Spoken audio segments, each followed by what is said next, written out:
Agora começando esta nossa aula 2 de informática para concurso com questões, né?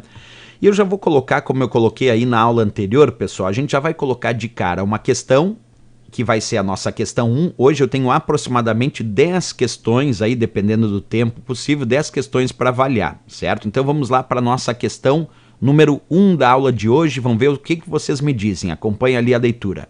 O protocolo HTTP é responsável pela configuração dinâmica de endereços IP em uma rede de computadores, ou seja, atribui automaticamente um endereço de IP quando um computador é inicializado ou conectado a uma rede de computadores. Certo ou errado? E aí, pessoal, o que vocês acham dessa afirmativa? Será que está certo ou errado? Vão avaliando aí, vou recebendo aqui na sala de bate-papo ao vivo, né? Por enquanto o Mosquito ali disse errado, Eduardo Mesquita também errado até agora, Fabiana Brito errado, José também errado, Ana Cristina, várias pessoas dizendo errado aqui. O Antônio Souza de Oliveira, saudades, lembrou da aula de Fortaleza, foi muito legal mesmo aquela nossa evento em Fortaleza, fazendo um pré-prova. Jane de Aquino aqui errado também, Adriele Adri, das Dores Costa, a maioria indicando errado aqui. Dandy Santos disse certa. Então vamos ver, pessoal, olha só. Quando a gente fala do protocolo HTTP, o HTTP é o protocolo de transferência de hipertexto. E ele é o responsável simplesmente por permitir acesso a páginas da web. Apenas isso. O HTTP é apenas o protocolo de transferência de hipertexto e é o protocolo padrão que nos permite acessar páginas da web, isto é, transferir um hipertexto lá do servidor, que é a própria página da web, para o meu computador. É isso que faz o HTTP. Mas o HTTP não é responsável pela configuração dinâmica de endereços de IP. Isso está errado para o HTTP. Mas é claro que assim, nós precisamos entender então do que está falando essa afirmativa, se não é o HTTP, porque como eu disse, o HTTP é só o protocolo padrão para acessar as páginas da web. De quem ele está falando então? Acompanha comigo. Existe um protocolo, pessoal, chamado DHCP. DHCP é o protocolo de configuração dinâmica dos computadores e dispositivos conectados numa rede. E ele sim, DHCP, é o protocolo que vai atribuir endereços de IPs dinâmicos e automáticos a cada um dos computadores que se conectam numa determinada rede.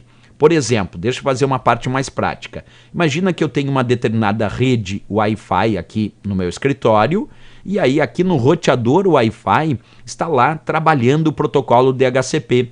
E aí, quando cada um desses computadores solicita conexão com esta rede, o DHCP escolhe e atribui um endereço de IP dinâmico e automático para esse computador que solicitou conexão nessa rede. Aí esse segundo computador agora também está solicitando acesso a essa mesma rede Wi-Fi. Adivinha o que faz o DHCP? Vai lá e escolhe e atribui dinâmica e automaticamente um outro endereço de IP para esse outro computador que quer se conectar nessa rede. Adivinha o que acontece agora com esse terceiro computador? Ele vai lá, solicita acesso a essa rede e entra em cena de novo o DHCP e atribui novamente um outro endereço de IP dinâmico e automático para esse outro computador que quer se conectar nessa rede. Portanto, a função de atribuir endereços de IPs dinâmicos e automáticos aos diversos computadores que se conectam numa rede, isso é função não do HTTP, isso é função do DHCP.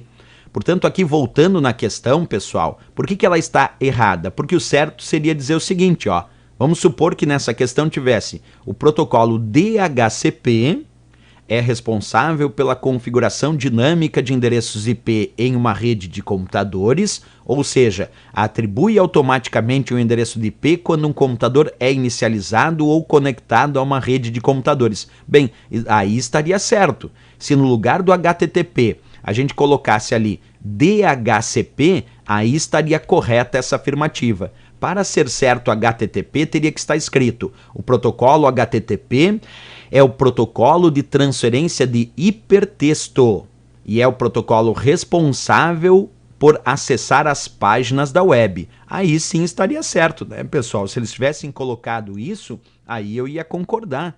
Mas não foi o que tinha na questão, por isso que nós estamos marcando aqui como errado essa alternativa. Beleza, então? Vamos passar para a nossa questão 2 de hoje, já dando um grande abraço a todos que chegam aqui na nossa transmissão, na nossa live. Questão 2 de hoje, vamos ver o que vocês me respondem. Acompanhem comigo agora a leitura da questão 2. No modo de navegação anônima do Google Chrome, o histórico de navegação, assim como os arquivos de internet temporários e os cookies relacionados ao acesso realizado, são excluídos quando a janela do navegador é fechada. E aí, pessoal, o que vocês me dizem dessa questão? No modo de navegação anônima do Google Chrome, o histórico de navegação, assim como os arquivos de internet temporários e os cookies relacionados ao acesso realizado, são excluídos quando a janela do navegador é fechada. Aqui o Mosquito disse certo, a Joyce Alves certo, José, Ana Cristina, Fabiana Brito disse certo também, o Laura Medeiros disse errado, das Dores disse certo, Leila errado, José Júnior certo, Ivan Borges errado, Adriele errado, Alex Bispo certo. Percebe aqui, pessoal, que está bem concorrido aqui entre achar que está certo ou achar que está errado aqui na nossa sala de bate-papo, aqui na nossa transmissão ao vivo. Muita gente achando que está certo, muita gente achando que está errado. Então observa o que eu vou mostrar para vocês agora antes de dar a resposta da questão. Acompanha comigo. Eu vou abrir aqui a janela do meu navegador Google Chrome. Vocês estão visualizando aí a janela do Google Chrome. Quando nós clicamos nesses 3 pontinhos que vocês estão vendo aqui, pessoal, percebe que tem 3 pontinhos, que é o menu do Google Chrome, ele tem uma opção que me diz assim, ó, nova janela anônima. Nova janela anônima, da tecla de atalho Ctrl+Shift+N. E aí quando eu clico em nova janela anônima, percebe que ele abre uma nova janela do meu navegador Google Chrome e ele me alerta, você está navegando sem deixar rastros. Ele ainda diz, ó, o Chrome não salvará as seguintes informações. Olha só, quando eu acessar um site com a navegação anônima ativada do Google Chrome, ele me diz que o Chrome, que o navegador, não vai salvar as seguintes informações. O histórico de navegação, quer dizer, ele não vai deixar essa página marcada no histórico, não vai salvar cookies.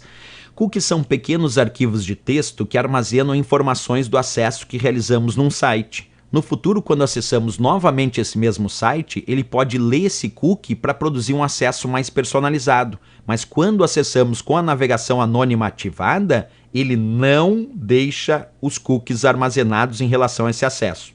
Ele também não deixa dados de sites. O que significam dados de sites? São os arquivos de internet temporários. À medida que acessamos as páginas da web, esses arquivos, alguns arquivos que compõem a página da web que acessamos, alguns desses arquivos ficam armazenados no nosso computador, na forma de arquivos de internet temporários, ou como ele chama ali, de dados dos sites. E quando a gente acessa com a navegação anônima ativada, ele não deixa marcado, não deixam cookies, não deixa no histórico e também não deixam arquivos de internet temporários. Além disso, ele também não vai deixar informações fornecidas em formulários armazenadas. Portanto, pessoal, observa comigo aqui o que dizia a questão. No modo de navegação anônima do Google Chrome, o histórico de navegação, assim como os arquivos de internet temporários e os cookies relacionados ao acesso realizado são excluídos quando a janela do navegador é fechada. Certíssimo, pessoal. Vamos marcar ali, ó, como certo. Tá perfeito. É muito importante perceber que esse mesmo recurso aqui, que no Google Chrome se chama navegação anônima, ele existe também nos outros navegadores. No Internet Explorer, ele se chama navegação in private. No Mozilla Firefox, que é um outro navegador, ele se chama navegação privativa. Então percebe que esse mesmo recurso existe nos principais navegadores com nomes diferentes. Se a questão for do Google Chrome, é navegação anônima ou janela anônima. Se a questão for do Internet Explorer, aí é navegação in private. E se a questão for do Mozilla Firefox, é navegação privativa. As teclas de atalho também mudam, porque no Google Chrome a navegação anônima tem como tecla de atalho o Ctrl+Shift+N, mas no Internet Explorer é Ctrl+Shift+P. E no Mozilla Firefox também é Ctrl+Shift+P. Então tem uma alteração aí importante, né, pessoal, em relação às teclas de atalho e às nomenclaturas desse mesmo recurso em vários navegadores. Outro ponto importante também. Mesmo que eu acesse com a navegação anônima ativada, isso não me dá um anonimato completo em relação à internet. Porque mesmo acessando as páginas da web com a navegação anônima ativada, as informações do que eu acesso continuarão armazenadas, ficarão armazenadas nos servidores dos provedores. Olha só um ponto importante. Mesmo que eu acesse com a navegação anônima ativada, as informações do que eu acesso na internet vão ficar armazenadas lá nos servidores dos provedores. Inclusive, isso está textualmente citado aqui. Quer ver? Vou mostrar para vocês. Olha um pouquinho mais abaixo aqui o que diz o Google. É possível que sua atividade, mesmo com a navegação anônima, né, ainda esteja visível para os websites que você visita, seu empregador, seu provedor de acesso ou à internet. Então esse é um ponto importante, porque ela não evita que as informações do meu acesso fiquem armazenadas nos servidores dos provedores, certo? Bem importante aí. O Marcos Vinícius perguntando aqui se vai ter aula para a Guarda Municipal de Juazeiro do Norte. Vamos sim fazer assim que a gente tiver mais informações, né? Quem mais aqui? Obrigado às mensagens. Adriele Adri. Então, enquanto a janela está aberta, é possível ver o histórico. Bem, na verdade, ele não marca no histórico, mas enquanto a janela está aberta, fica marcado o endereço, claro. Aí, quando eu fecho a janela, ele não deixa marcado no histórico, portanto, ele exclui isso do histórico, né? Ele acaba não armazenando e simplesmente fica marcado na barra de endereços, claro, a página que eu estou acessando durante o acesso. Mas assim que eu fechar a janela, desaparece esse endereço, portanto, qualquer marcação possível de histórico sobre aquela página da web não fica aparecendo, né? Beleza, pessoal, vamos continuar aqui? Temos mais questões para hoje. Ali a Sirlene Borges perguntando se vamos ter aula para o INSS também, assim que tivermos mais informações sobre esse concurso. Olha lá, pessoal, agora a nossa questão número 3 da aula de hoje. Vamos ver o que vocês... Ali o José só dizendo assim, ó, tem que navegar com o navegador Tor. É verdade, o Tor é um navegador muito usado no ambiente da Deep Web e da Dark Web para permitir anonimato na navegação. Tá certo ali o que disse o José aqui na nossa transmissão. Beleza, vamos para a questão 3 de hoje. Acompanha comigo aí passo a passo. A questão 3 diz o seguinte, ó. A sequência de teclas de atalho Ctrl mais Backspace aplicadas no aplicativo Microsoft Word 2010 é utilizada para deletar a palavra à esquerda do ponto de inserção. Certo ou errado? E aí, pessoal, o que vocês me dizem dessa questão? Usar o Ctrl Backspace lá no Word 2010, será que é utilizado para deletar a palavra que está à esquerda do ponto de inserção? Está certo ou está errado? Aqui o José Jales dizendo que está certo. Kelvin Yuri, errado. Boa noite ao Valdevino. Mosquito ali diz que deixa em branco. O Marcos do Show, errado. Das Dores, errado. Muita gente dizendo errado aqui. Lennon, Joyce Alves, errado. José disse certo. José Júnior, errado. O Paulo Sérgio, errado. A Ana Cristina ali dizendo que não sei. Olha só, muita gente respondendo aí. Então vamos lá, pessoal. Eu vou abrir aqui o meu Word 2010 e observa o que eu vou mostrar para vocês. Eu estou aqui com o cursor no finalzinho aqui da palavra cursos. Percebe que a questão pede para usar Ctrl mais Backspace, não somente o Backspace. E é o que eu vou fazer agora. Eu vou usar Ctrl mais Backspace e vamos ver o que acontece. Ó. Ctrl Backspace. Percebeu que ele deletou a palavra cursos? Olha de novo lá, eu vou pressionar novamente. Ó. Ctrl Backspace. Quer dizer, ele deletou toda a palavra que estava à esquerda do ponto de inserção. Porque se eu pressionar agora, observa comigo aqui, eu vou clicar agora antes da palavra cursos e vou pressionar Ctrl Delete. E aí o Ctrl Delete deletou a palavra que está à direita do cursor. Cuida, atenção o que eu disse. Eu vou digitar até mais uma palavra ali para ficar melhor. Vamos digitar ali no meio a palavra mouse. Acompanha comigo. Se eu pressionar Ctrl Backspace, deleta a palavra que está à esquerda do cursor. Mas se eu pressionar Ctrl Delete, deleta a palavra que está à direita. Então, quando a gente volta aqui para a questão, onde ele disse Ctrl Backspace lá no Word é utilizado para deletar a palavra à esquerda do ponto de inserção, está certíssima essa questão, pessoal. Porque se fosse Ctrl Delete vai deletar a palavra que está à direita do ponto de inserção. Mas o Ctrl Backspace deleta a palavra que está à esquerda.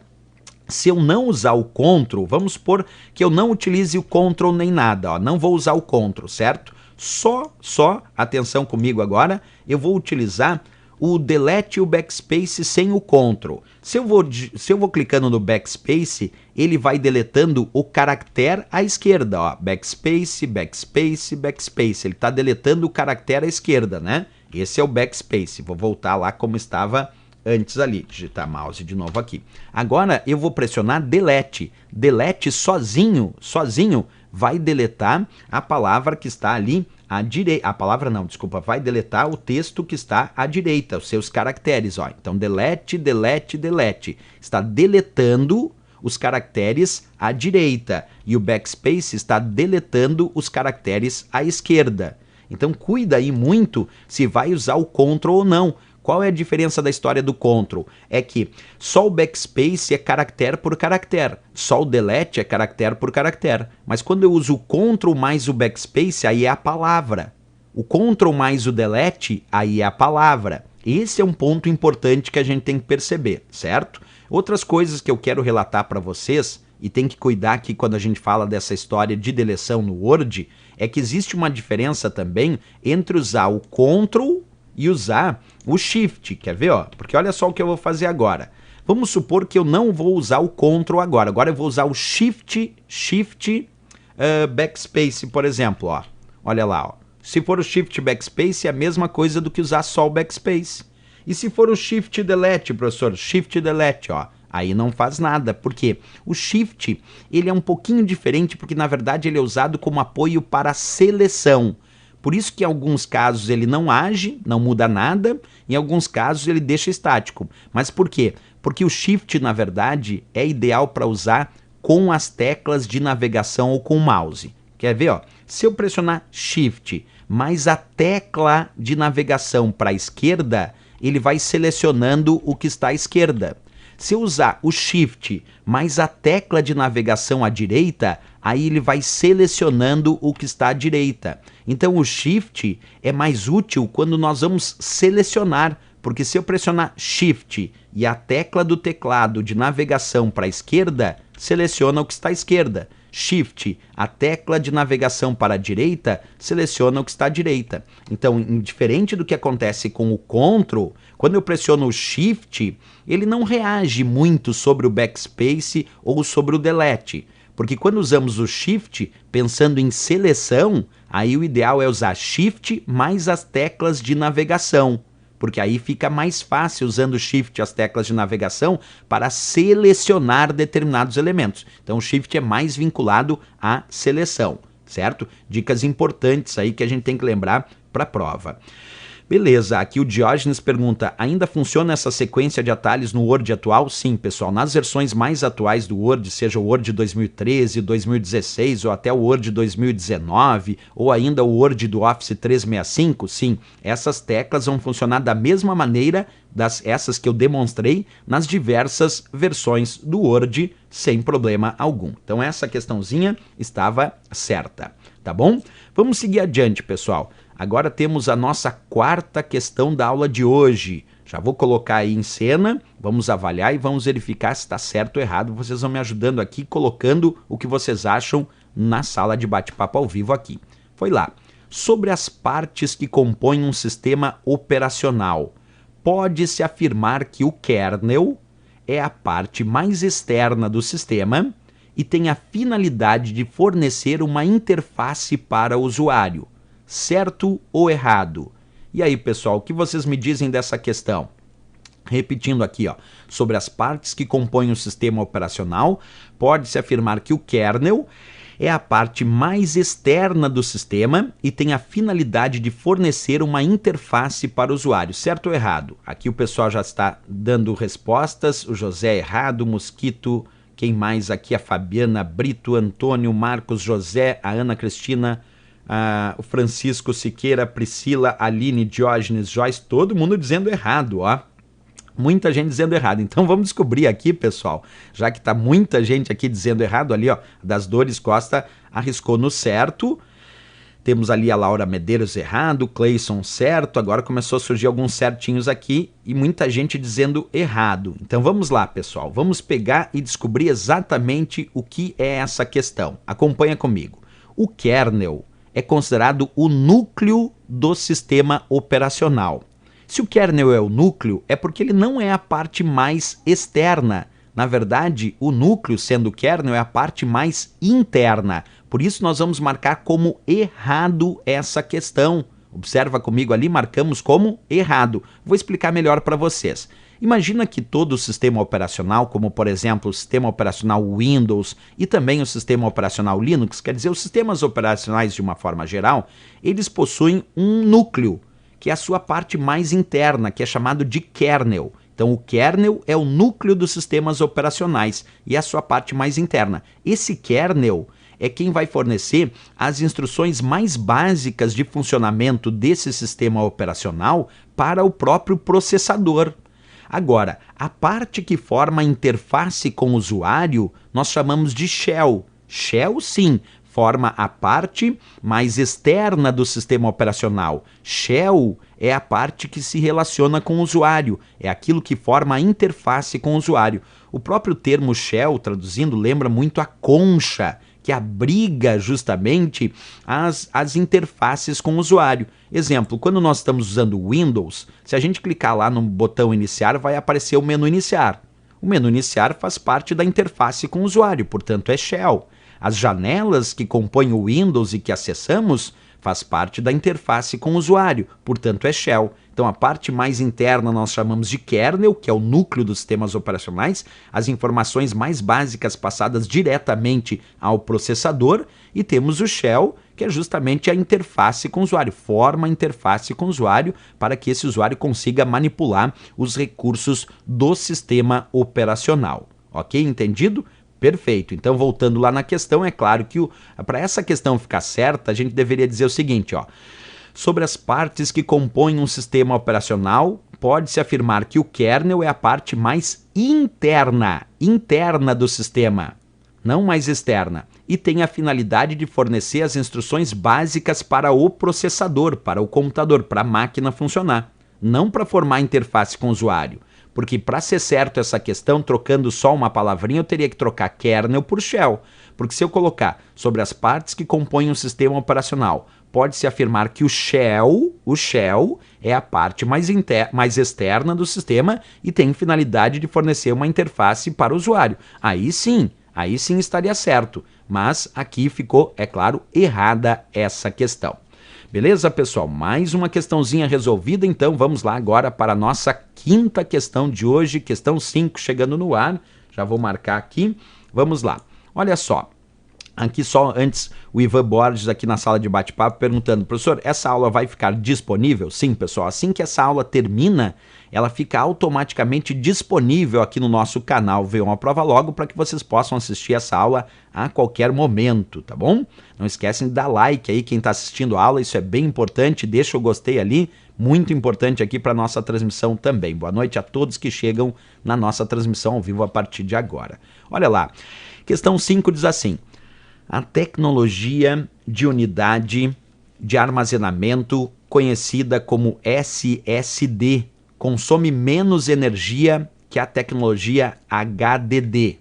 Certo ou errado? O que vocês me dizem dessa? A tecnologia de unidades de armazenamento, conhecida com, ali é como, ficou faltando um O ali, mas não tem problema, conhecida como SSD, consome menos energia que a tecnologia HDD.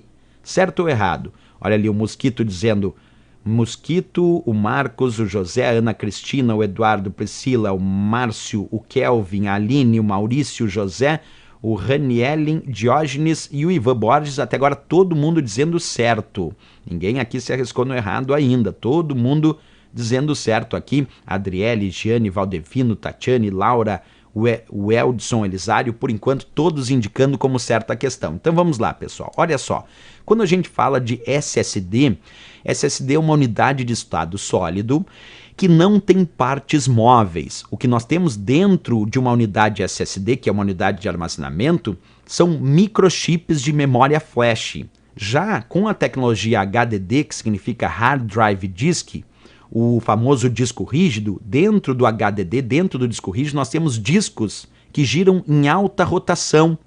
E esses discos precisam gastar muita energia do sistema para justamente rodar esses discos em alta rotação e ainda mexer lá um braço que vai se mover à medida que os discos giram, e na ponta desse braço tem um ímã, tem um magneto, que é quem realiza a gravação e a leitura dos dados no HDD, no Hard Drive Disk, no disco rígido. Portanto, todo esse procedimento não existe no SSD, já que ele não tem partes móveis. Então, sim, o SSD consome menos energia que o disco rígido tradicional, que o HDD. Está perfeitamente certo a questão. Mas vamos aproveitar a questão aqui para fazer um certo resumo sobre a comparação entre SSD e HDD. Acompanha comigo. Quando a gente fala então do disco rígido tradicional, do hard disk, muita gente chama de HD, mas a sigla mais aceita é HDD, de Hard Drive Disk. É essa unidade que vocês estão enxergando aqui. O tal disco rígido, ele tem discos que vocês enxergam aqui, porque eu abri um HDD para vocês. Esses discos giram em alta rotação, essa rotação vai ser medida em RPM, e à medida que esses discos giram em alta rotação, por exemplo, a 5.400, 7.200, 10.000, 15.000 RPM, esse braço aqui, ele vai se movendo. E à medida que esse braço vai se movendo, aqui na ponta esse ímã vai fazendo a gravação e a leitura dos dados nas superfícies dos discos desse disco rígido. E isso consome muita energia do sistema. Quer dizer, o disco rígido ele gasta muito da energia do sistema para conseguir rodar esses discos em alta rotação. Falando sobre o disco rígido, então, algumas informações importantes. Primeiro, ele é um dispositivo de armazenamento de dados, claro, a questão citava isso. Ele é um dispositivo de armazenamento magnético, isso é muito importante para as provas. E por que é um dispositivo de armazenamento magnético? Porque na ponta desse braço que vocês enxergam aqui no disco rígido existe um ímã, é um magneto, e é ele magneto quem realiza a gravação e a leitura dos dados na superfície dos discos do disco rígido. Então é um dispositivo de armazenamento magnético. Outro ponto, ele é considerado um dispositivo não volátil. Por que a gente chama o disco rígido de não volátil? Porque o conteúdo armazenado do disco rígido não é apagado quando o computador é desligado. Quer dizer, ele não perde os seus dados na ausência do fornecimento de energia elétrica. E por isso mesmo é que chamamos ele de dispositivo não volátil, porque ele não perde os dados na ausência de energia elétrica. Um outro ponto sobre o disco rígido é que ele hoje em dia tem capacidade usual ou na casa dos gigabytes, que já é bem raro encontrar, ou na casa dos terabytes, que já é bem mais comum encontrar. Então, hoje em dia, a grande maioria dos discos rígidos são produzidos na casa dos terabytes. E terabyte significa trilhões, quer dizer, na casa dos trilhões de bytes. Embora ainda existam discos rígidos produzidos na casa dos gigabytes, dos bilhões de bytes, mas já são bem mais raros de encontrar. O mais comum mesmo é de encontrar lá o disco rígido de 1 terabyte, 2 terabytes, 4 terabytes, 8 terabytes, quer dizer, na casa dos terabytes é o mais comum. Outro ponto importante é saber que se o disco rígido tem discos que giram em alta rotação, como essa rotação é medida? E aí vocês têm que lembrar que essa rotação é medida em RPM, que são as rotações por minuto, né? Então sempre lembra dessa dica, ó. Disco rígido tem discos que giram em alta rotação. E essas rotações são medidas em RPM, conhecidas como rotações por minuto. Agora, lembrar também alguns valores. Tem disco rígido mais antigo de 4.200 RPM, de 5.400 RPM, de 7.200 RPM, de 10.000 RPM, de 15.000 RPM. Quer dizer que nós temos discos rígidos que vão desde 4.200 RPM até 15.000 rotações por minuto. Imagina um disco rígido girando os discos a 15.000 rotações por minuto, o quanto é gasto de energia para conseguir girar nessa velocidade. Por isso que eles gastam muita energia, como a gente comparou aí na questão, né? Outro ponto, é possível que alguma prova venha cobrar que o disco rígido, além de ser um dispositivo de armazenamento magnético, que ele é um tipo de memória. E porque todo dispositivo que armazena dados é considerado tecnicamente um dispositivo de memória. Mas se a prova perguntar que memória tem o disco rígido, bem, ele pode ser chamado de memória de massa, porque armazena um grande volume de dados, uma grande quantidade de dados. Ele pode ser chamado de memória secundária. Isso existe para diferenciar ele da memória principal do computador, que é a chamada memória RAM. Então, para diferenciar ele, disco rígido, como sendo memória e avaliar ele numa hierarquia de memória, a memória RAM é a memória principal do computador, porque é aquela que armazena os dados que estão em processamento. Já o disco rígido é considerado memória secundária. Então não esquece disso também. Outro ponto é que ele também é uma memória auxiliar.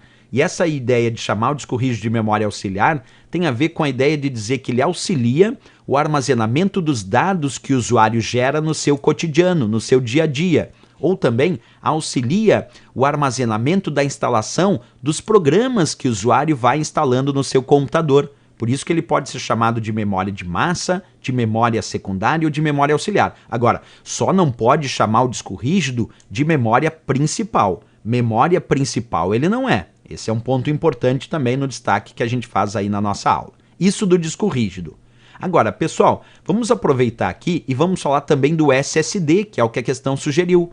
A sigla SSD significa Solid State Drive, ou unidade de estado sólido, certo? SSD, então, Solid State Drive ou unidade de estado sólido. Essa unidade de estado sólido ela também tem as suas características, o seu SSD. Primeiro, que ele é mais rápido que o HD, isso é fato. Uma das principais características de comparação nas provas de concurso do SSD com o HD é que o SSD é muito mais rápido que o disco rígido, certo? Ele também, assim como o disco rígido, é um dispositivo de armazenamento de dados. Até aí tudo bem.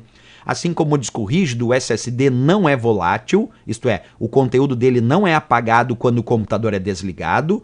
Se alguém me perguntar assim, professor, dá exemplo de memória volátil. A memória RAM. A memória RAM, RAM do computador, que é a memória principal, essa é volátil, porque perde os dados na ausência de energia elétrica. Mas o SSD e o HD não são voláteis, eles não perdem os dados na ausência de energia elétrica, ou os dados não são apagados quando eu desligo o meu computador.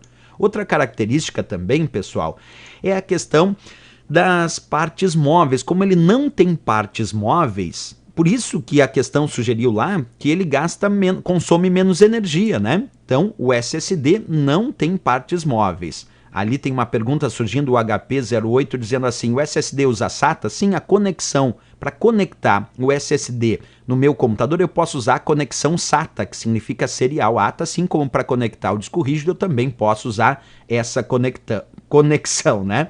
Aqui o José dizendo, Ivan, se ainda você tiver acesso, faça o backup de seus dados. Eu acho que ele está respondendo ali no chat. Beleza. Continuando aqui, pessoal, também podemos imaginar outra questão de prova sobre o SSD, perguntando que tipo de memória comumente utiliza o SSD. E essa memória é a chamada memória flash, que é uma memória que permite o que chamamos de armazenamento eletrônico. Então, repetindo, o SSD normalmente se utiliza do que chamamos de memória flash, que é uma memória que permite aí o armazenamento eletrônico em microchips de memória que ficam dentro do SSD. Outra dica importante é que a sigla SSD significa unidade de estado sólido. Esse é um ponto importante. E ele consome menos energia que o disco rígido justamente por não ter partes móveis, como a questão sugeriu, né? Outra coisa legal da gente debater no SSD, que as questões também abordam, é que o custo do armazenamento de dados do SSD por byte é mais alto que o HD. Quer dizer, observa, se eu for comprar um SSD e um disco rígido, um HD tradicional, com a mesma capacidade de armazenamento, o SSD ainda é muito mais caro que o HD. Mas com o passar dos anos e a alta produtividade, quer dizer, com a produção em larga escala do SSD, esse custo vem diminuindo. Quer dizer, vem diminuindo a diferença de custo entre o SSD e o HD. Mas sim, ainda podemos responder em prova que o custo de armazenamento por byte do SSD ainda é muito mais alto se comparado ao disco rígido tradicional, certo? Então esse custo ainda é mais alto. Beleza. Pessoal, continuando aqui as nossas avaliações, agora que a gente já falou disso, podemos marcar realmente como certo a questão, depois de todas essas explicações que a gente acabou de dar aqui em relação à questão número 5, né? Vamos para a próxima questão de hoje, então vamos para a nossa questão 6, só que antes de entrar na questão 6, pessoal, só vou dar um alerta aqui, que é na verdade uma solicitação, ó. Quem desejar fazer algum tipo de contribuição para essa transmissão ao vivo, pode clicar ali embaixo no chat, tem um sinal de cifrãozinho. Aquele cifrão que está ali permite vocês clicarem para fazer, quem quiser, é claro, fazer alguma contribuição, alguma doação aqui na nossa transmissão ao vivo. Essas doações, como eu digo, sempre são muito importantes, porque elas que viabilizam financeiramente a gente conseguir continuar fazendo mais e mais transmissões ao vivo aqui no nosso canal V1 A Prova Logo. Então, quanto mais a gente conseguir aí, mais transmissões ao vivo a gente consegue trazer para vocês em relação aos custos que a gente tem, é claro, para fazer também as transmissões. Certo, pessoal? Então vamos lá. Continuando aqui, na nossa questão 6 agora, diz assim, ó. Suponha que uma célula de uma planilha do Microsoft Excel contém o valor 25 formatado como número. Se aplicarmos à célula o formato de porcentagem, será exibido na célula o valor 25%. Certo ou errado? E aí, pessoal, o que vocês me dizem em relação a essa questão? Certo ou errado? Vamos vendo aqui na sala de bate-papo ao vivo. Por enquanto aqui, ó, o Mosquito, o Kelvin, o Marcos, a Ana Cristina disseram errado, a Aline Bernardo aqui disse certo, o Eduardo, o Ivan das Dores Costa e o José Júnior até agora marcaram aqui como errado. Então vamos ver o que vocês acham dessa historinha sobre o formato de porcentagem aplicado numa célula dentro do Excel. Será que 25 acaba aparecendo como 25%, pessoal? Olha lá, o José diz que não sabe, a Tatiane aqui, o Anderson, a Laura Medeiros disseram errado, a Graziele Cruz certo, HP errado, José Jales errado. Então vamos ver isso dentro do nosso Excel. Eu vou abrir aqui, pessoal, para vocês a imagem do Excel, ele já vai aparecer aí super ampliado. Vamos fazer o que a questão pediu, né? A questão fala sobre ter o valor 25 formatado como número, e se que quando eu clicar para formatar como porcentagem, se vai aparecer como 25%. Então vamos ver lá, ó. Eu vou selecionar uma célula qualquer e vou digitar 25. Percebe que agora o número 25 está na célula B2. Clicando na guia página inicial do Excel, nós encontramos aqui um grupo chamado número. E dentro desse grupo número aqui, nós temos o botão chamado estilo de porcentagem. O que esse botão estilo de porcentagem faz, pessoal? Ele multiplica o valor da célula por 100 e exibe o resultado com o símbolo de porcentagem. Então agora, quando eu clicar aqui, ó, já que tem 25, quando eu clicar no botão estilo de porcentagem, percebe que apareceu 2.500%. Por que apareceu 2.500%? Olha, vou voltar. Porque esse botão estilo de porcentagem, primeiro ele multiplica o valor da célula por 100. E 25 multiplicado por 100 é 2.500. Com o símbolo de porcentagem, fica 2.500%. Olha lá, vou clicar e aí apareceu 2.500%. Então não pode esquecer isso para a prova. O botão estilo de porcentagem, que nós temos aqui na guia página inicial do Excel, multiplica o valor da célula por 100 e exibe o resultado com o símbolo de porcentagem. Um outro ponto importante também aqui, ó, quer ver, ó, pessoal? Olha só comigo. Se eu clicar clicar aqui na guia página inicial do Excel, nós vamos encontrar a caixa de formatação das células. Quando a gente clica nessa caixa de formatação das células, aparecem várias opções num painel. E uma opção é porcentagem. Se eu clicar na caixa de formatação e escolher porcentagem, ele também multiplicou 25 por 100, que ficou 2.500, também colocou o símbolo de porcentagem, mas além disso, também acrescentou vírgula e 2 casas decimais, porque se eu só digitar ali o 25 e clicar no botão estilo de porcentagem, ele só multiplica por 100 e coloca o símbolo de porcentagem. Mas se eu clicar na caixa de formatação das células e escolher porcentagem, além de multiplicar por 100, ele coloca vírgula, 2 casas decimais e o símbolo de porcentagem. Então tem que cuidar isso da diferença de clicar no botão, que deixa sem nenhuma casa decimal, ou clicar na caixa de formatação das células, que aí sim vai deixar com 2 casas decimais, como eu demonstrei aqui para vocês, certo? Deixa eu dar um grande abraço aqui ao pastor Sérgio Reis, que está chegando na nossa transmissão também, o Leonardo Nascimento, Maurício Holanda, aqui todos participando da nossa transmissão ao vivo Obrigado à presença de todos vocês. Bem, matamos a charada então dessa questão, né, pessoal? Vamos marcar como errada então a questão, né? Por que nós estamos marcando como errada? Porque ele disse que ficaria 25% e o certo seria dizer que ficaria 2.500%, certo? Seria 2.500% e não 25%, como bem descreveu aqui a questão. Então, errado essa questãozinha, né?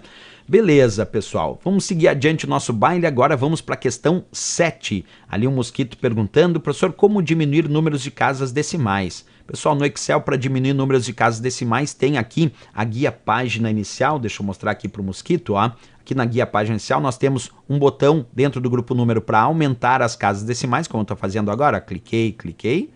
E um botão para diminuir as casas decimais, como eu estou fazendo agora. Cliquei, cliquei, cliquei. Então temos aqui na guia página inicial, no grupo número, o botão para aumentar as casas decimais e um botão para diminuir as casas decimais, respondendo aqui a pergunta do mosquito. Beleza, pessoal, vamos para a nossa questão número 7 da nossa aula de hoje. Acompanha então a leitura aí da questão comigo. A extensão .ods representa o padrão para salvar os arquivos do software Impress do pacote LibreOffice. E aí, pessoal, o que vocês me dizem aí? Olha só, a extensão .ods representa o padrão para salvar os arquivos do software Impress do pacote LibreOffice. O Eduardo Mesquita aqui disse errado, a Ana Cristina certo, Lauro Medeiros errado, Aline Bernardo certo, José errado. Olha só, tá bem parelho aqui essa questão, pessoal. Alguns dizendo certo, alguns dizendo errado. Bem, olha ali, vamos ver mais gente dizendo errado ali, o José Anderson Mosquito dizendo errado, José Júnior, Ranielen Cardoso certo, Leonardo Nascimento errado, Tatiane certo, tá bem. Pessoal, essa questão aqui é uma das mais disputadas aqui entre certo e errado na nossa sala de bate-papo ao vivo hoje. Então, eu já vou abrir aqui o nosso LibreOffice Impress, primeiro para apresentar para quem não conhece o LibreOffice Impress e depois a gente fala sobre a extensão e descobre se está certo ou errado a questão, certo? Então, vou abrir aqui, já está abrindo aqui o meu LibreOffice Impress, só um momentinho aqui, mais um pouquinho, ele já abre e aí a gente vai poder discutir aqui, mostrando para vocês a imagem na prática. Observa. Para quem não conhece, o LibreOffice Impress é um editor de apresentação de slides. Quando eu começo o LibreOffice Impress, ele começa com um slide ali, como se fosse o PowerPoint, né? Ele é parecido com o PowerPoint, porque ele também é editor de apresentação de slides. E ali eu digito, então, o meu primeiro slide. Depois, é claro, eu posso ir clicando aqui no botão slide para acrescentar novos slides à minha apresentação. Vou acrescentar só mais um aqui para depois a gente salvar. E aqui vou digitar um texto qualquer nesse meu segundo slide. Perfeito. Depois de ter feito isso, pessoal, agora eu quero salvar essa minha apresentação. Para isso eu vou clicar aqui no botão salvar ou vou pressionar a tecla de atalho Ctrl S, que é a tecla para salvar, ou ainda vou clicar no menu arquivo e vou escolher salvar. Aí quando eu faço isso, como eu estou salvando a primeira vez, ele vai abrir a caixa de diálogo salvar como, e ali ele vai pedir então para que eu dê um nome para esse arquivo. Eu vou chamar esse arquivo aqui de mouse hoje. Nosso. Esse é o nome do nosso arquivo, mouse hoje nosso. E percebe que se eu não mudar nada ali onde diz tipo, ele indica que vai salvar com a extensão ODP, de Open Document Presentation. Então vou pedir para salvar e aí nós vamos olhar lá na barra de título aqui como ficou o nome do meu arquivo. Observa, mouse hoje nosso.odp, ODP, que significa Open Document Presentation. Isso porque ele é um editor de apresentações. Então aqui, pessoal, voltamos na questão. Quando ele disse, a extensão .ods representa o padrão para salvar os arquivos do software Impress do pacote LibreOffice? Errado. Marcamos aqui como errado, porque na verdade o LibreOffice Impress, a extensão padrão é ODP, de Open Document Presentation, não é ODS. Se alguém me perguntar, o ODS seria padrão de que programa? Deixa eu mostrar para vocês aqui. Olha só. Eu vou clicar aqui no LibreOffice Impress, num botão chamado Novo, da tecla de atalho Ctrl mais N. Nós temos uma setinha aqui junto a esse botão. Quando a gente clica nessa setinha, a gente pode escolher novo documento de texto, nova planilha, nova apresentação, desenho, assim por diante. Eu vou escolher novo planilha. Quando eu escolho novo planilha, percebe que vai aparecer agora a planilha chamada LibreOffice Calc. LibreOffice Calc, agora é um outro programa. E eu também posso, aqui no LibreOffice Calc, digitar os valores, tudo bonitinho ali, como vocês estão vendo, né? Estou digitando ali diversos valores.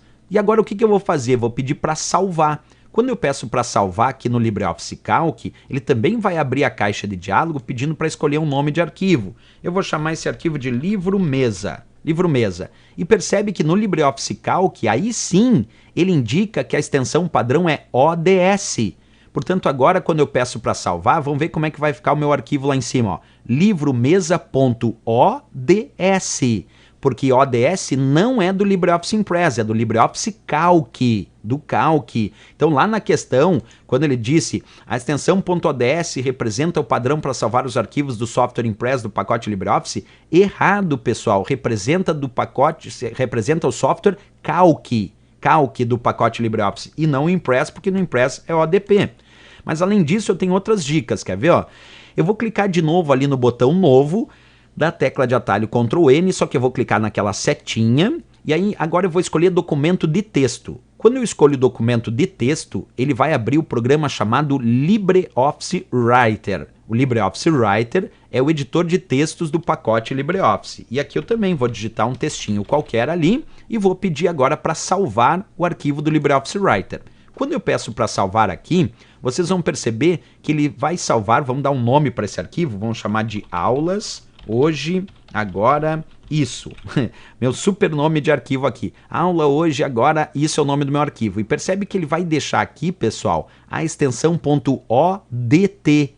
Eu vou salvar. Quando eu estou, então, no LibreOffice Writer, que é o editor de textos, ele salva por padrão o arquivo com a extensão .odt, que significa Open Document Text. Então, ficou assim, ó, para o nosso esqueminha. Vamos lembrar. Vamos até recapitular aqui, ó. LibreOffice Impress, que é editor de apresentação, ODP. LibreOffice Calc, que é planilha de cálculo, ODS. LibreOffice Writer, que é o editor de textos, ODT.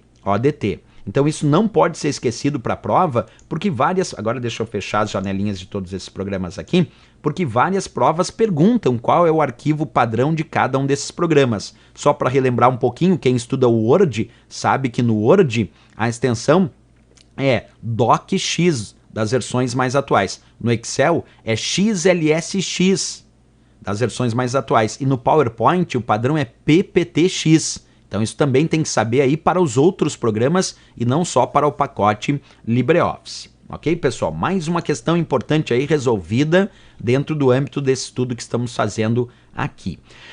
Beleza, aqui o Mosquito perguntou, aquele que é parecido com o Word, o Writer, né? O Mosquito perguntou do Writer, a gente já comentou, é o ODT, a extensão. Beleza, pessoal. Ali o Paulo Sérgio perguntando se tem extensão modelo. Tem sim, pessoal. No LibreOffice Impress, que é o editor de apresentação, o padrão é ODP. E o modelo é OTP. TP, com T de template, que significa modelo. Vamos passar para a nossa próxima questãozinha, então. Agora vamos para a nossa questão número 8. Vamos lá ver o que nos diz a questão número 8 para a aula de hoje. Acompanha comigo. No Microsoft Excel, versão português do Office 2010. A função igual agora, abre e fecha parênteses, retorna o dia da semana formatado como texto? E aí, pessoal, o que vocês me dizem dessa questão?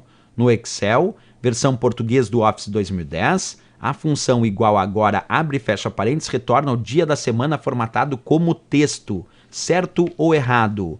Por enquanto aqui o Mosquito dizendo certo, vamos ver quem mais se habilita aqui na resposta. A Aline Bernardo disse não sei, o Kelvin Yuri disse errado, Eduardo errado, Mosquito vai de certo ali. Marcos e Gabriel errado, a Ana Cristina em branco, o Ranielen Cardoso errado, Rodrigo disse errado também, o Leonardo Nascimento certo, HP08 errado, o Anderson não sabe, a Laura Medeiros errado, Marci Silva certo.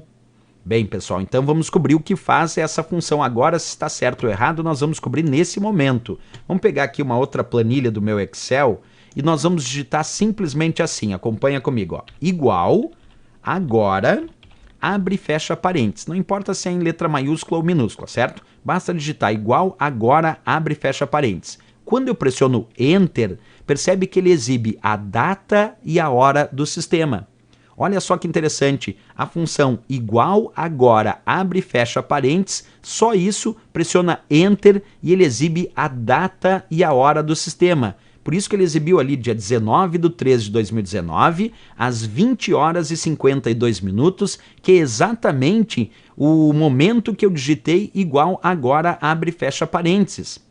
Então, a função agora exibe a data e a hora do sistema. Um outro ponto importante é que existe uma outra função chamada hoje. Se eu digitar igual hoje, abre e fecha parênteses, aí é só a data do sistema. Percebe? Quando eu digito igual hoje, abre e fecha parênteses, é somente a data do sistema. Mas quando eu digito igual agora, abre e fecha parênteses, é a data e a hora do sistema, como vocês viram aí na prática, né?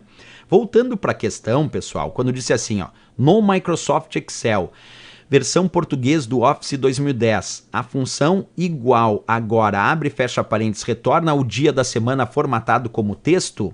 Ah, tá errado, né, pessoal? Não é para retornar o dia da semana formatado como texto. Na verdade, é para retornar, vou repetir a informação aqui, a data e a hora do sistema. Agora, deixa eu mostrar outras coisas para vocês em cima disso. Quer ver? Aqui está errado, mas deixa eu mostrar outras coisas. Deixa eu tirar um pouquinho aqui o que eu tinha feito e agora eu quero mostrar para vocês algumas coisas que eu relevo como bem importante aí para a prova.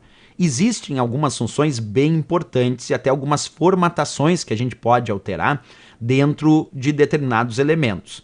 Eu vou formatar agora esse carimbo de data e hora aqui, eu vou formatar para mostrar também segundos. Quer ver? Ó? Nós vamos clicar aqui na guia página inicial do Excel e aqui tem um ícone do grupo número.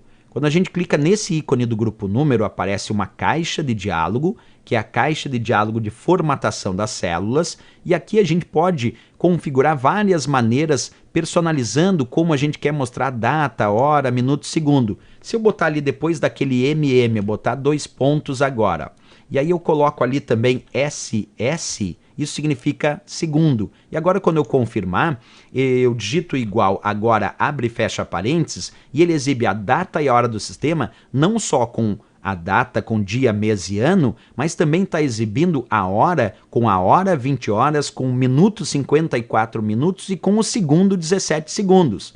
E aí eu posso, a partir de agora, usar funções bem interessantes. Quer ver? Acompanha comigo. Se eu usar uma função chamada segundo, olha lá, ó, segundo, abre parênteses, e aí eu coloco a célula A2, que é onde tem esse carimbo de data e hora. O que faz a função segundo? Ela vai exibir qual é o segundo desta data.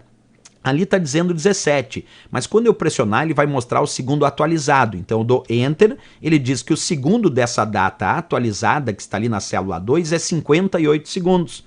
Se eu entrar de novo aqui na célula e digitar de novo, igual segundo, abre parênteses, A2, fecha parênteses, que é a célula que tem a data e a hora, e eu pressionar Enter, ele novamente me mostra o segundo, só que agora 15 segundos, porque ele vai atualizando constantemente aquela data.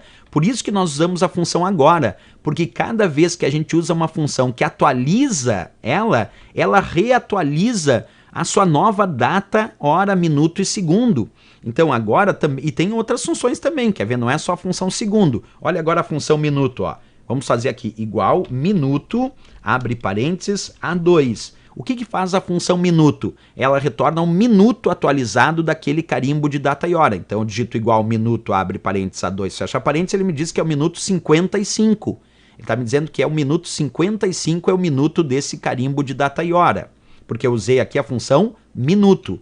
E adivinha o que tem logo depois da função minuto? Tem a função hora. Vamos fazer agora, ó, vamos botar ali, ó. Se a função segundo mostrou o segundo, a função minuto mostrou o minuto, a função hora vai mostrar a hora do sistema, que está ali marcada. Então agora quando eu digito igual hora, abre parênteses, A2, fecha parênteses, ele mostra a hora. Percebe? Mostrou 20, porque aquele carimbo de data e hora que está na célula A2 é 20 horas. Então a função hora retorna, obviamente, a hora. Qual é a outra função que nós temos? Olha só que interessante. Tem a função também dia. Obviamente a função dia vai retornar o dia desse carimbo de data e hora. Qual é o dia aí, pessoal, da célula A2? É o dia 19, então vou pressionar Enter e ele vai mostrar 19 como resultado para a nossa função dia. Percebe? Tem a função segundo, minuto, tem a função hora e tem a função dia que retorna o dia daquele carimbo de data e hora. Vamos continuar aqui, o que mais tem além da função dia? Vamos fazer agora a função mês. Olha lá agora, ó, mês A2. Qual é o mês desse carimbo de data e hora? É o mês 3. Então vou pressionar Enter e aí ele mostra 3 como resultado, porque além de ter a função dia, também tem a função mês, que vai exibir qual é o mês daquele carimbo de data e hora, que nesse caso é o mês 3, representando março. Se tem mês, é porque tem ano também. Então vamos digitar agora igual ano, abre parênteses A2. E a função ano vai exibir qual é o ano desse carimbo de data e hora, que nesse caso é 2019.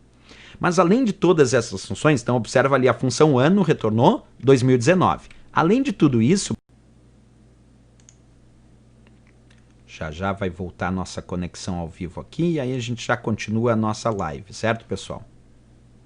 Está aí, estamos de volta agora, tivemos um pequeno probleminha aí na nossa transmissão ao vivo, né? Deu uma pequena queda, mas agora já voltamos aí, estamos completamente de volta. Desculpem aqui, às vezes dá um problema de conexão aqui na internet, nós tivemos uma pequena queda, mas agora já estamos de volta. Então, já que estamos de volta, deixa eu mostrar lá para vocês de novo, ó. Vamos colocar lá, igual dia.da.semana. O que faz a função dia.da.semana? Essa função, quando eu coloco agora ali A2, ela vai retornar qual é o dia da semana. Por exemplo, hoje é terça-feira. Então eu dou Enter, ele retorna 3, dizendo que hoje é terça-feira. Porque é isso que faz a função dia.da.semana. Retorna qual é o dia da semana, 3 de terça-feira. Se eu colocar ponto e vírgula, eu posso fazer algumas variações em relação à época que é esse dia da semana. Então, por exemplo, lá, se eu quero levar em conta, ó, que de 1 é domingo, e 7 é sábado, aí eu coloco 1, aí ele vai entender que 1 é domingo. Se eu quiser levar em conta que segunda-feira é 1 e que domingo é 7, aí eu coloco ponto e vírgula 1 ali. Então se eu colocar, por exemplo, ponto e vírgula 2, ele vai entender que segunda-feira é o dia 1 e que domingo seria o dia 7. Então se segunda-feira é o dia 1, terça-feira tem que ser o dia 2 agora. Então percebe que se eu só deixar sem esse 2, que indica que a segunda-feira é o dia 1, aí ele vai entender que domingo é o dia 1. E se domingo é o dia 1, então terça é o dia 13 e por isso o resultado deu 3. E uma coisa legal é que depois a gente pode clicar aqui na caixa de formatação das células, pessoal. Olha aqui, ó. Eu tenho aqui o ícone do grupo número na guia página inicial. Nós podemos resolver configurar isso como data para exibir só dia da semana. Olha só o que eu posso fazer aqui, ó. Deixa eu mostrar para vocês. Eu vou marcar essa opção aqui e nessa opção eu poderia mostrar a data, mostrando até mesmo o dia da semana por extenso, se assim eu desejar. Isso é possível fazer, a gente pode personalizar para exibir até mesmo o dia da semana. Então se eu der OK agora, só para vocês perceberem ali, ó, ele mostra inclusive, olha lá, terça-feira, 3 de janeiro de 1900. Por que 1900 aí? Porque deu um errinho que tinha dado ali, certo? Mas é isso, pessoal. Matamos a charada também aqui. Caiu de novo. Mais uma queda aqui, pessoal. Vamos aguardar, vamos ver se a nossa conexão volta. Tivemos mais uma queda de conexão ali. Vamos ver se retorna o nosso streaming aqui. Aí, perfeito. Voltou, pessoal? Realmente nós estamos sofrendo uma instabilidade aqui na conexão, certo? Tudo ok, então? Agora todo mundo dizendo aqui que está certo, está normal. Então vamos continuar nossa transmissão ao vivo. Tinha dado uma pequena queda ali, mas agora vamos voltar. Então vamos lá, para a nossa questão número 9 da aula de hoje, então. Para quem parou, pessoal, pressione em F5 aí, ó. Para quem teve problema de conexão, pressione em F5. Deixa eu só colocar aqui, ó. Pressionar F5 para atualizar. Então quem teve problema aí de conexão, pressiona F5 para voltar à conexão normal, tá bom? Beleza, vamos para a nossa questão 9 de hoje então. Beleza, olha só, a questão 9 agora. O recurso denominado agitar do Windows 10 é aplicado para minimizar rapidamente todas as janelas abertas, exceto aquela que se deseja manter aberta. E aí, pessoal, tá certo ou está errado essa nossa questão número 9, né? Vamos lá. O recurso denominado agitar do Windows 10 é aplicado para minimizar rapidamente todas as janelas abertas, exceto aquela que se deseja manter aberta. Tá certo ou está errado essa questão, pessoal? O que vocês me dizem aí? Vamos ver quem mandando aqui. O José indicou certo, Mosquito certo, o Eduardo certo, Márcio errado, Kelvin, o Adjair e a Adriele certo.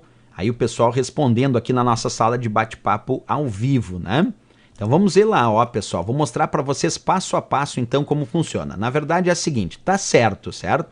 Esse recurso chamado agitar permite agitar uma janela na área de trabalho do Windows 10 para que as outras sejam minimizadas.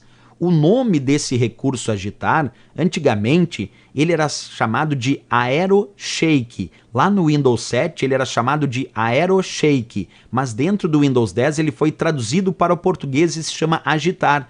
E é o recurso que me permite agitar, vou repetir, uma janela na área de trabalho para que as outras sejam minimizadas. Vamos demonstrar isso na prática, portanto está certíssima a questão. Mas eu vou mostrar na prática para vocês não terem erro aí. Acompanha. Como é que funciona então o agitar janelas? Eu tenho aqui duas janelas na minha área de trabalho. Uma janela do programa Bloco de Notas e uma outra janela do programa Paint. Eu vou clicar nessa janela do Paint e vou agitar o mouse. E aí percebe que a janela do bloco de notas foi minimizada. Se eu clicar e agitar de novo, as janelas são restauradas de volta. Então vou mostrar de novo. Ó. Vou clicar aqui na janela do programa Paint e eu vou agitar o mouse. Assim que eu agitar o mouse, essa janela vai ser agitada e as outras serão minimizadas. Nesse caso, a do bloco de notas, então, será minimizada. Olha lá, ó. Vou clicar, vou agitar e a outra foi minimizada. É bem simples assim. Agitamos uma janela na área de trabalho para que as outras sejam minimizadas. Se agitarmos novamente, elas são restauradas de volta para o sistema. Recurso que agora se chama agitar, mas que lá no Windows 7 nós chamávamos esse recurso de Aero Shake. Olha lá então, o recurso denominado agitar do Windows 10 é aplicado para minimizar rapidamente todas as janelas abertas, exceto aquela que se deseja manter aberta. Certíssimo, foi o que eu acabei de fazer ali na prática, usando esse recurso do Windows 10, também bem famoso e bem utilizado aí no cotidiano do dia a dia dos usuários do Windows 10. Beleza, vamos continuar aqui, pessoal. Nossa questão 10 e a última questão da nossa aula de hoje, dessa nossa transmissão ao vivo. Lembrando a todos, antes da gente ir para a 10ª questão, não esqueçam de deixar aí o gostei, né, pessoal? É importante marcar aí o like, marcar o gostei, porque isso ajuda que a gente consiga trazer mais e mais pessoas assistindo às nossas transmissões e com isso a gente consegue transmitir cada vez mais aulas gratuitas aqui no canal, certo? Beleza, então vamos lá, pessoal. Grande abraço a todos aí, o Marcos Vinícius do Show, o Pedro Show de Iguatu, Ceará, acompanhando a nossa transmissão ao vivo. Vamos para a nossa questão número 10. Foi lá. Cookies são pequenas informações armazenadas no computador e são muito utilizados para rastrear e para manter as preferências do usuário. Essas preferências podem ser compartilhadas, afetando assim a privacidade do usuário. E aí, pessoal, o que vocês me dizem dessa questão sobre os cookies? Está certo ou está errado? Aqui o Mosquito indicou certo, José Júnior, Ana Cristina Martins, certo também. Vamos ver quem mais aqui na sala de bate-papo. O Ivan, o Eduardo, Francilândio, HP08, José Adjair, certo. O José Jales também certo, a Priscila Flauzino, a Adriele e o Gabriel Xavier. Até agora todos indicando certo para essa questão. Então vamos lá, pessoal, olha só. Cookies de fato são pequenos arquivos de texto que armazenam as informações do que acessamos num determinado site. Certíssimo. Só que quando a gente acessa um site e ele armazena um cookie no nosso computador, contendo a informação do que acessamos naquele site, quando a gente acessar novamente, esse servidor desse site vai ler o cookie armazenado no nosso computador e vai produzir um acesso mais personalizado ou mais identificado de acordo com acessos anteriores. O único problema é que essas preferências da navegação do usuário, que são armazenadas na forma desses arquivos de textos chamados cookies no computador do usuário, elas podem ser compartilhadas e assim afetam a privacidade do usuário, porque eu estou visitando sites e não sabia que eles estavam lendo cookies armazenados no meu computador para produzir um acesso mais personalizado de acordo com informações do que eu acesso. E de repente eu não queria isso. Então é muito importante saber que se uma prova sugerir um cookie pode ser algum problema de segurança, sim, cookie pode ser um problema de privacidade. Por isso que as configurações que alteram o nível de aceitação ou de bloqueio dos cookies nos navegadores se encontram nas configurações de privacidade. É lá nas configurações de privacidade que nós temos que alterar o nível de aceitação ou de bloqueio dos cookies. E um outro ponto importante, a qualquer momento todos os navegadores permitem, se o usuário assim desejar, excluir os cookies armazenados, para que não fiquem essas informações se acumulando no computador do usuário. E também tem a historinha que nós discutimos hoje na aula, que é, se eu usar o Google Chrome e acessar com a navegação anônima, não vão ficar cookies armazenados em relação àquele acesso. Se eu usar o Internet Explorer ou o Microsoft Edge com a navegação em private ativada, não ficarão cookies em relação àquele acesso. E se eu usar o Mozilla Firefox com a navegação privativa ativada, também não ficarão cookies no meu computador indicando informações daquele acesso. Portanto, aqui está certíssimo a questão, porque ela está avaliando se as preferências podem ser compartilhadas afetando a privacidade do usuário. Perfeito, claro, podem sem dúvida nenhuma. E assim matamos a nossa 10ª questão da aula de hoje. E amanhã, é claro, eu vou voltar, pessoal, com mais e mais transmissões ao vivo aqui no nosso canal V1 A Prova Logo. Então fica ligado aí nas nossas aulas. Não esquece de ajudar sempre a compartilhar as nossas transmissões, as nossas aulas, porque quanto mais o canal crescer, mais nós vamos continuar aqui, transmitindo aulas ao vivo e também mais conteúdo gratuito aqui no canal, né? Grande abraço a todos que estão acompanhando a nossa transmissão. Mosquito aqui dizendo, valeu, professor. Por pior que a vida pareça, sempre existe algo que você possa fazer, a ser bem sucedido de todos. É isso mesmo, grande abraço, bonita mensagem ali do Mosquito. O José dizendo, professor, aquelas propagandas que aparecem nos sites referentes às coisas que pesquisamos no passado são baseadas nos cookies. Perfeito. Alguns cookies podem inclusive armazenar essas informações das preferências do usuário, como disse aqui o José. E aí o que acontece? Quando eu acesso um determinado site, esse site pode mostrar propagandas mais direcionadas e personalizadas de acordo com o meu perfil de consumo, justamente porque podem ler os cookies armazenados ali. Tá certíssimo ali o que disse o José aqui na sala de bate-papo, né? Obrigado aqui a presença do José Júnior, quem mais aqui? A Jair, Priscila, o Gabriel Xavier. Ah, é sim, o Gabriel Xavier dizendo, lembro que o canal tinha 30 mil seguidores, é verdade, agora já estamos com 100 e tantos mil seguidores no canal, isso tudo obrigado à ajuda de vocês, né? A Jair, valeu, Eduardo Mesquita, Mardônio Pereira, Francisco Pereira Campos Neto, Graziele Cruz, Ana Cristina Martins, obrigado também a presença, vamos ver quem mais aqui, Ranielen Cardoso, Sirlene Borges, o Maurício Holanda, o Márcio Soares, Ivan Borges, a Tatiana Lucas, também Ana Cristina, o Márcio Soares, Gislene Souza, obrigado, grande abraço, a presença de todos vocês, lá de Camusim, Ceará, das Dores Costa, obrigado, Adriele, boa noite, Tatiane, Gil Barros, até amanhã, Gabriel Xavier, Michele Basílio, Francisco Siqueira Campos, vamos chegar a 1 milhão, se Deus quiser, com certeza. Grande abraço, obrigado pela mensagem. O pastor Sérgio Reis, valeu, obrigado pela presença, um dos primeiros inscritos aqui no canal. Leonardo Nascimento, Cleidson, José Jales. E sempre lembrando, né, pessoal, quem desejar ir adquirir os nossos cursos com conteúdo, eu vou deixar aqui o site veonconcurso.com.br. Quem desejar acessar lá, pode acessar o nosso site lá, é bem interessante, veonconcurso.com.br, não deixa de visitar o nosso site também. Valeu, pessoal, então é isso, grande abraço a todos, até a próxima aula e bons estudos!